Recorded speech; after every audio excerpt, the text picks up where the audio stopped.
Today we're going to start some seeds, so I'm going to show you the seed starting mix that I use, the little pots that I have, what I do when I up pot them, and the grow light system that I have for seed starting indoors. So let's get to it.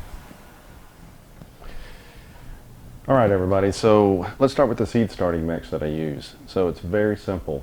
You can go buy the Jiffy seed starting mix at the stores, big box stores, whatever you want to do, but I have found if you just keep it simple and it keeps it cheap, budget friendly, and it really works well. I've had real good results with just this basic mix, and all it is peat moss and vermiculite.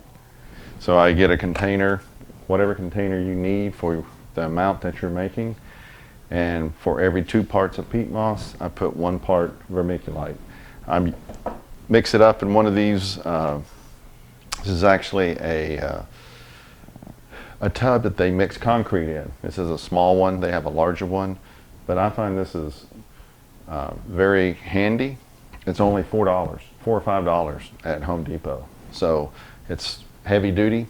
I suggest, I recommend it.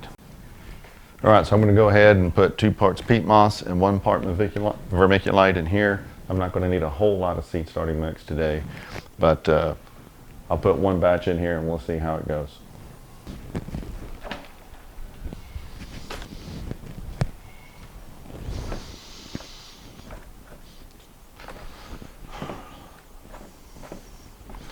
Throw it in here and break up any clumps.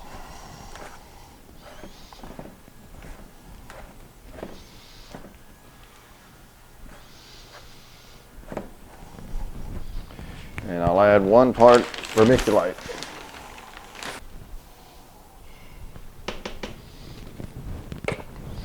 Mix this together. Now vermiculite will help retain moisture. For seedlings, you want something that's really fine, that the roots can penetrate easily, and something that will retain moisture. Both the peat moss and the vermiculite do that. So simple, effective, and it's not expensive. So here's a little closer look at it. And I just make no fertilizer, no bone meal, none of the stuff or none of the amendments that you would normally put in your regular potting mix or mix that you use to plant transplants into pots or a raised bed. Now, once you get your mix, the next thing you got to talk about are what are you going to plant them in. So let's talk about some of the options. So you have these seed starting cells that you can buy, various sizes. I don't have a big garden, so I don't need to be planting in this really small plugs, cell start trays where you got 70 plugs in a tray. This would be the smallest that I would go. I think this is a 2-inch cell, but they're very flimsy. You can see it's really a 1 single use, maybe 2 uses if you're lucky. You know, it's very flimsy and good to use, but disposable, and you will have to be buying some new ones. I prefer to buy the sturdy ones.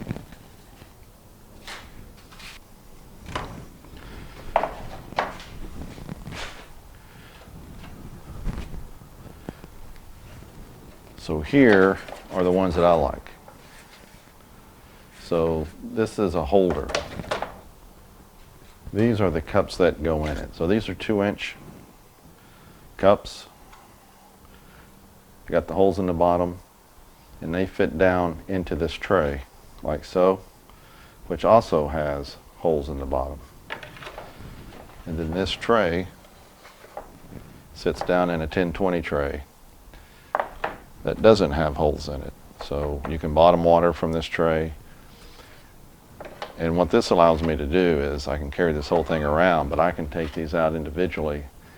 And if I got different varieties growing in here and they start getting to different heights, I can move these to different shelves on my grow light rack to match the height that they're growing, so that you don't have some, you know, this tall and some this tall under the same light, where you have to leave it up here and these aren't getting the light that they need. So that's what I really like about it. Very, very sturdy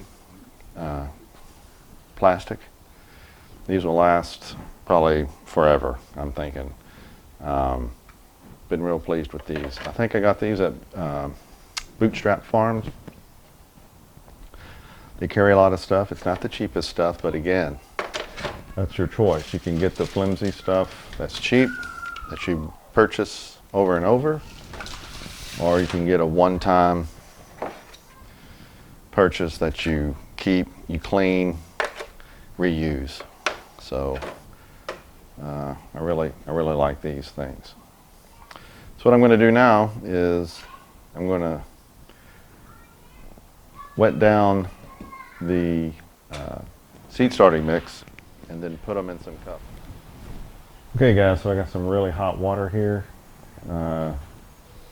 Boiling water is preferred, and I'm just going to wet down the seed starting mix.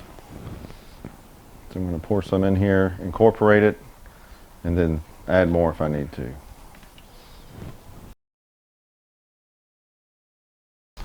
Just keep mixing it up. This peat moss really has to be worked to get the water to absorb in it. So it's good to use your hands just to work it in.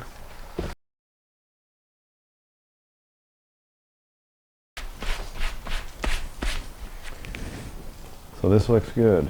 I mean, it sticks together. Now this isn't dripping wet, it's just moist. Okay? And it needs to be moist so that the peat moss will actually absorb water. If you put this in dry, and you try to water it, especially if you try to top water it, it'll just run off. If you set them down in and bottom water them and just leave them there, it'll eventually will take up, but if it's already wet like this, it'll absorb it right away. So now all I'm going to do is get my little tray here, fill some of these guys up.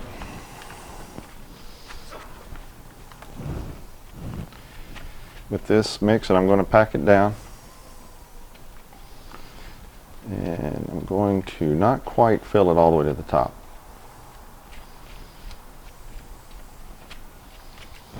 And then I'm just going to set them in here.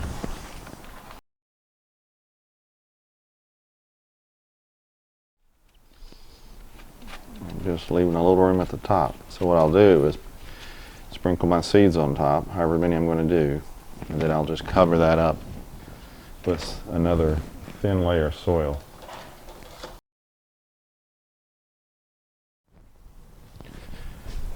Alright guys, so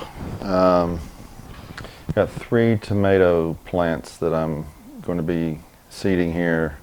I got a Rosso Sicilian, which is a paste tomato.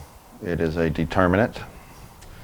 Got a tomato, it's a green grape tomato. It's kind of a cross between a grape and a cherry tomato. I think it's a little bit bigger than a regular grape. But this is a determinate, I believe. This is a yellow pear. I've always wanted to grow these and I hadn't, but this is an indeterminate. So I usually just grow determinate because I'm growing all my plants in grow bags, and I usually succession plant my determinate tomatoes. So I got some labels made up. I started printing off labels and just sticking them on these tags because I can read this a lot better than my handwriting. And so far these have not come off. And I've had a bunch in the garden for many weeks now, and it's been rained on and everything else. So anyway, If they come off, I'll just write on them. No big deal. So now, all I'm going to do is drop a couple of seeds in the top of each one.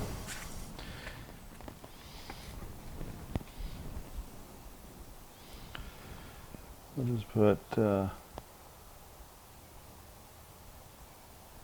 once I get them in there, just get a little bit more of a mix and just sprinkle it on top. Pack it down.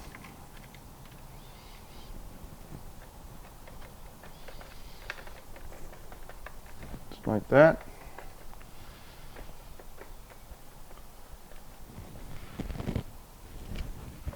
And I'll do that for the rest of them. So let me get those done and we'll go to the next step. All right, so I got them all done. I got the labels in there. So the next thing we're going to do is water them. So you can try to top water them if you want, but I'll probably bottom water these guys and let them soak up from the bottom, and then we'll put them under the grow lights. So let me get some water in there and we'll go to the next step. All right guys, so this is my seed starting grow lights little area in my kitchen actually. So it's just a, you know, a 5 shelf wire shelf unit. And I got 2 grow lights. So they're both 4 bulb fluorescent grow lights. I do not have LED. That's a personal preference, I believe. I kind of like having the fluorescent lights, only because they do produce heat. I do not use a heat mat when I start my seedlings, so I keep the fluorescent lights on, and with the 4 bulb lights there's enough heat there to sufficiently keep the environment warm enough for germination. So having 2 grow lights is really nice, just because I can keep the top shelf actually has got more clearance than the second shelf down there, and I could actually add another grow light on the bottom if I wanted to. But so I usually start them on the second shelf, even though I have them on the top shelf there, or the bottom shelf, I guess I have to clarify. So but I don't have anything else growing right now, so I just stuck them up there. But the grow light on the top is different than the one on the bottom. They're different brands, but they're both 4 light. I like the one on the top. It's a little slimmer design. It's a newer one. I bought that this year or late last year, I guess. And it has the option of turning 2 bulbs on or using all 4 bulbs. So you got 2 switches on it. That's kind of nice. And depending, of course, on how many bulbs you have burning, it will directly affect how much heat is being put off, of course. So let's take a closer look at the seedlings that we just prepared. Okay, so here we are. Like I said, what I did between the last segment that you saw and this one is I did bottom water this and let them soak for about 30 minutes, but also spritz the top of them. Remember, the seeds are just under the surface here, so I make sure I soak the top of them with a water bottle, and I do that, you know, while the cups are bottom watering. So this is the nice thing about this unit is I can lift this out. I fill that with water. I just drop this in and let it sit. Just make sure the water's above, you know, the bottom of this, and these have holes in them, and they just wick up the water and saturate this. Once this is saturated, you don't have to bottom water too often. Again, I'm going to be spritzing the top of it. That's my main concern, because the seed is what needs to be watered more so than the bottom. But if the whole thing is saturated, it will maintain its moisture for the most part under these conditions until it germinates. Once it starts to germinate and you got little sprouts coming up, I just keep spritzing it and checking it regularly for, you can go by weight once you get used to these containers if you need to bottom water again.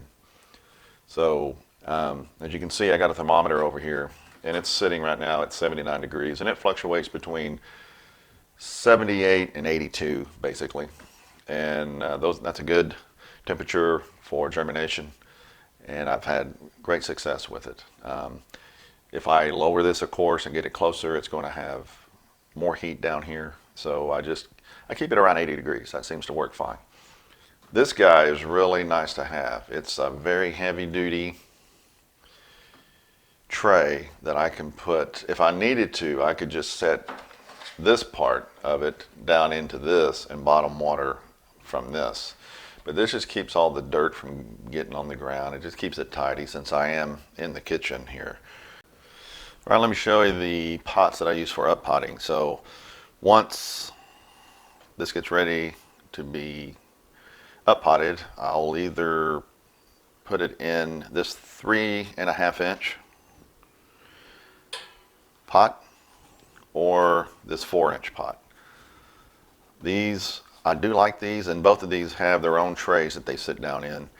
And this one, the tray that it sits in, has 5 across, 3 deep.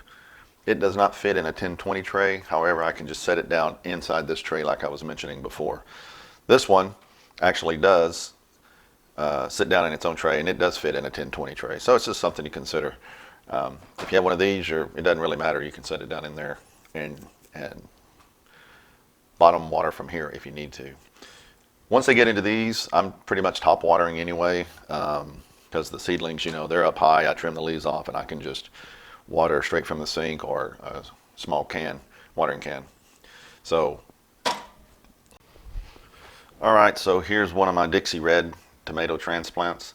You can see it's really liking this. This has got quite a bit of soil mass that it can hold. So, and if you need to keep these in the containers a little longer than you expected, it can handle it. There's enough moisture content in here that you know, they're really happy here. These all been hardened off, of course. I had these outside actually, and so anyway, something to consider. Again, it's going to depend on how much space you have, how many plants you want to grow, and the size of your garden. So everything's scalable, of course, and you just adapt your seedling trays and process to match that. One other thing I wanted to show you guys, just because it's sitting here, is I planted this avocado pit. It's been about 2 months. It takes forever to germinate. So we were preparing some guacamole one night, and we had these avocado pits out, and I said, I'm going to plant one of those and see what happens. And here it is. We got a little avocado tree starting, so kind of cool. It'll take, you know, a long time before we actually get avocados, but seems to like it down there. I just keep it well.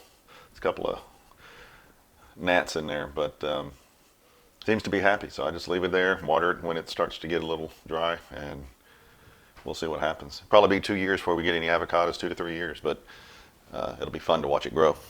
Anyway, just so if you like the content of the channel, please subscribe, hit the like button, make a comment, share, and hit the notification bell to get notified of new videos coming out regularly.